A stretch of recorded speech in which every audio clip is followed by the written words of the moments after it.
We're also talking about not just dementia, etc., 'di ba?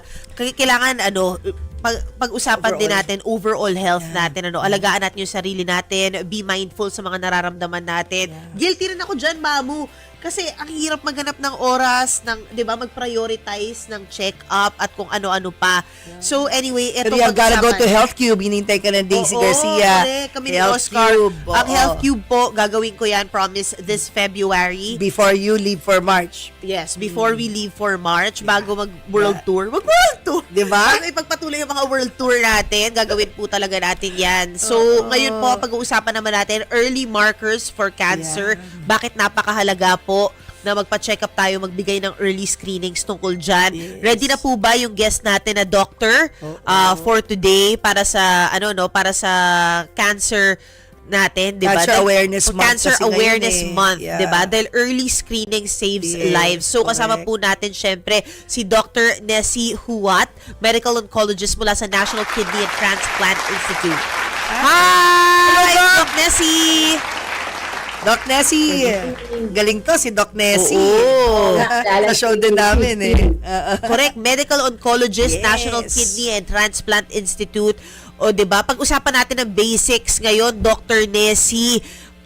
First and foremost sa mga natatakot magpa-screen, ano gusto mo sabihin sa kanila ngayon, 'di ba? At ano yung mga sinasabing early signs na dapat magpa-early screening ka rin? Anong sakit, anong discomfort?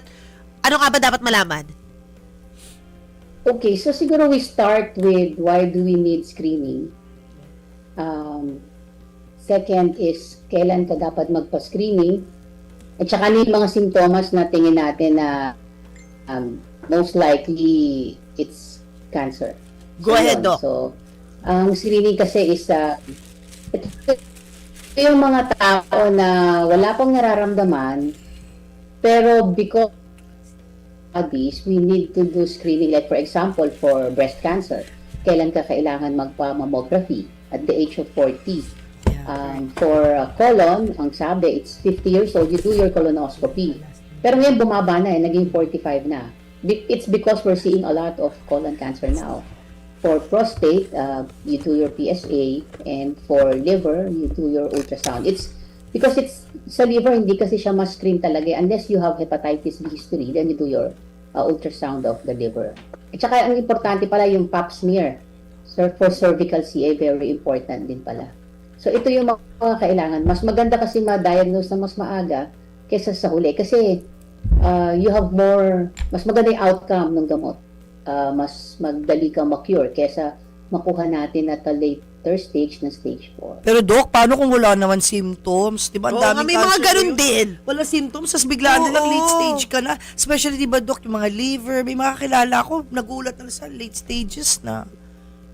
Yun nga, kaya nga doon papasok yung screening. So there's a difference between screening and early diagnosis.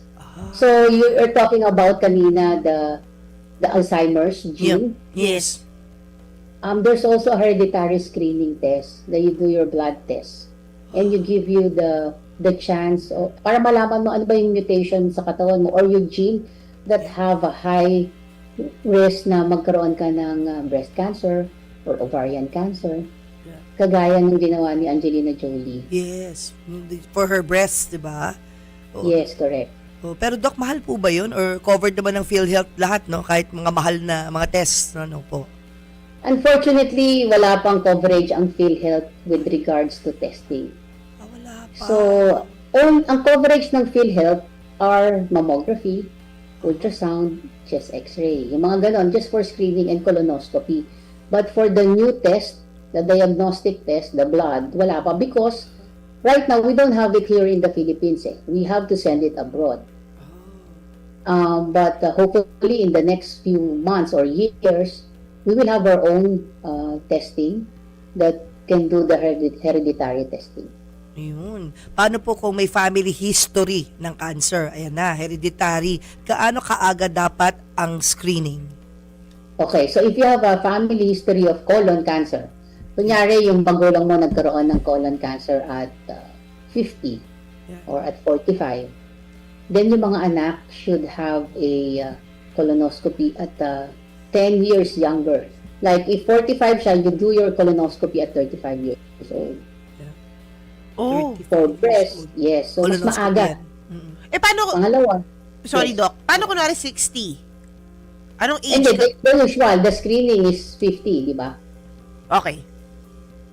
Yan. You're just saying, pag kunwari, mas maaga sila nagkaroon, 35 pa lang, kararin mo na. Oo, kasi very high risk talaga, most likely. Okay. Not Okay. common eh. Kaya ang ginawa nila ngayon, the American College of American Cancer Society or the ginawa dati kasi 50 lang ang colonoscopy. Mm-mm. Pinabaan nila sa 45 years old. Kasi nga mas madami silang nakikita ngayon. Ngayon, di ba?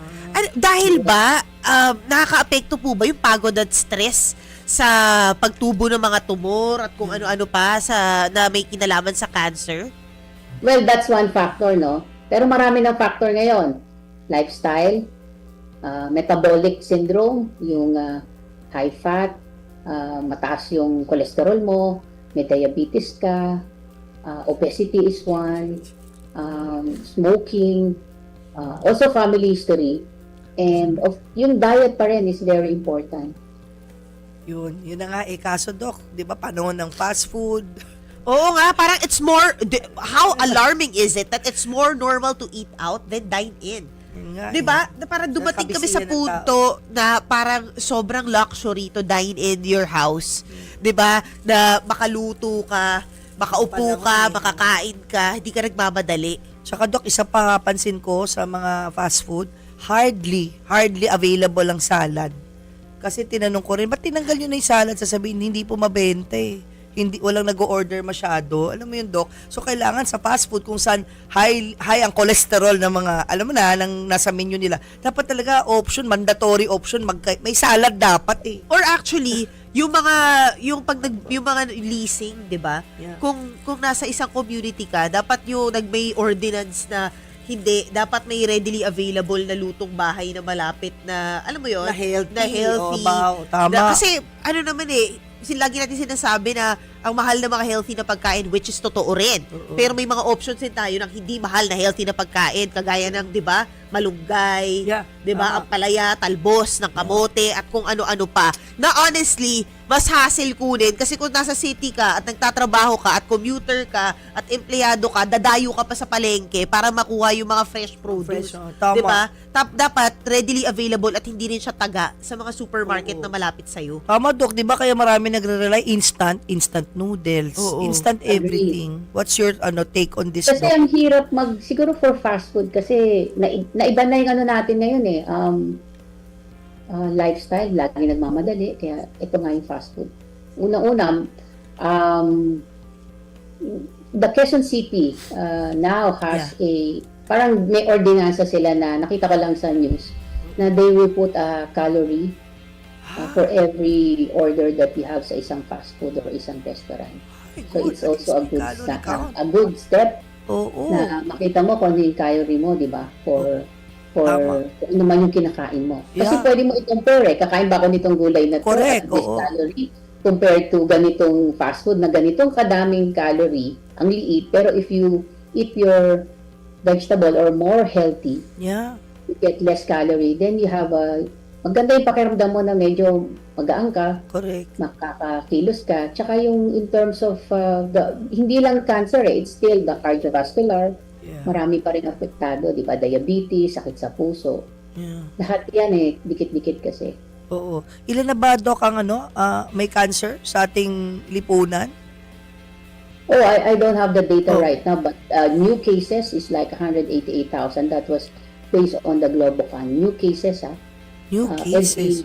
every year. So I think this is maliit to. Hindi to talagang true number of patients. Yan yung Because, na-diagnose pa lang di ba? Oo, kasi hindi lang yung mga natira. May chronic Kasi ang daming factors May prevalence. Ilan yung meron ngayon, madadagal-taga ng bago, at saka yung mga chronic diseases. So, ang daming, I think it's number 2 now in the world. Cancer is number 2. Grabe. So, Ano yung number 1? fortunately, may mga bagong pag-aaral So mabuti may mga bagong pag-aaral na pwedeng humaba pa yung buhay ng mga pasyente natin. Oo. So, anong number 1 killer po, Doc? Kung number 2 ang cancer, number 1 is? Cardiovascular. Heart. Heart attack pa din. attack.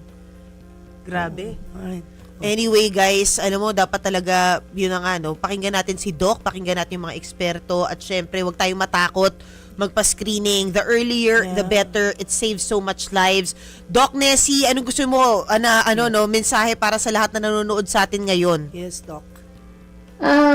Mas maganda yung yung screening, tsaka prevention. I think the government should focus on prevention and screening rather than the treatment.